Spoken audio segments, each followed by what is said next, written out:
మర్రి golden diamonds ప్రారంభోత్సవ మరియు అక్షయ తృతీయ ప్రత్యేక ఆఫర్ గా VA పై ఫ్లాట్ 25% తగ్గింపు.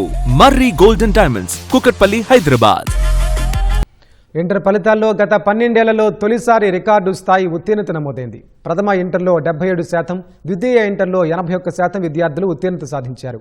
అమ్మాయిలు మరోసారి ఆధిపత్యం చాటారు. జిల్లాల వారీగా ప్రథమ, ద్వితీయ ఇంటర్ ఫలితాల్లో కృష్ణా జిల్లా అగ్రస్థానంలో నిలిచింది.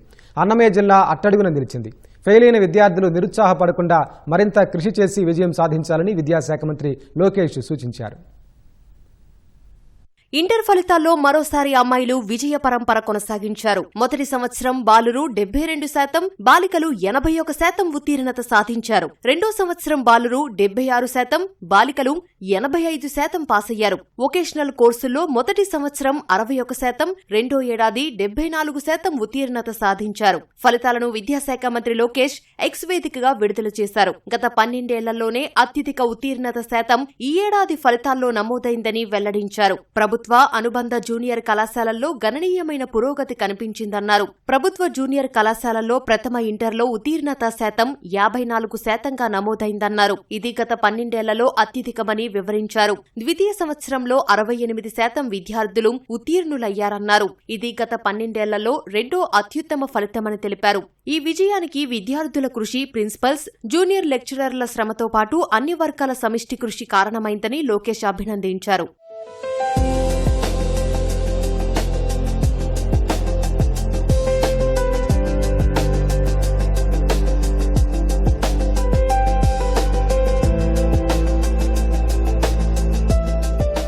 ఇంటర్ ద్వితీయ సంవత్సరం ఫలితాల్లో 92%తో కృష్ణ టాప్లో నిలిచింది. అన్నమయ్య జిల్లా 67%తో లాస్ట్లో నిలిచింది. ప్రథమ ఇంటర్లోనూ కృష్ణ 90%తో అగ్రస్థానాన్ని సాధించింది. అన్నమయ్య జిల్లా 62%తో అట్టడుగున నిలిచింది. రీకౌంటింగ్, రీవెరిఫికేషన్ కు ఏప్రిల్ 20 నుంచి 27 వరకు అవకాశం కల్పించినట్లు ఇంటర్మీడియట్ విద్యామండలి కార్యదర్శి రంజిత్ బాషా వెల్లడించారు. రీకౌంటింగ్, రీవెరిఫికేషన్ అంతా కూడా 28 నుంచి 27 దాకా ఏప్రిల్ 27 దాకా అవకాశం ఇస్తున్నాం.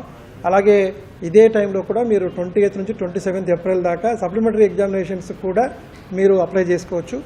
వీటితో పాటు థియరీ ఎగ్జామినేషన్స్ సప్లిమెంటరీవి 21 మే నుంచి 4 జూన్ దాకా జరుగుతాయి. అలాగే ప్రాక్టికల్స్ కూడా జూన్ 7వ తారీఖు నుంచి 11వ తారీఖు దాకా ప్రాక్టికల్స్ ఉంటాయి. ఎన్విరాన్మెంటల్ ఎడ్యుకేషన్ ఎగ్జామినేషన్ 6వ తారీఖు జూన్లో, అలాగే ethics and human values examination 5th June జరుగుతుంది. సో మళ్ళీ ఫర్దర్ షెడ్యూల్ కూడా మీకు ఇవ్వడం జరిగింది.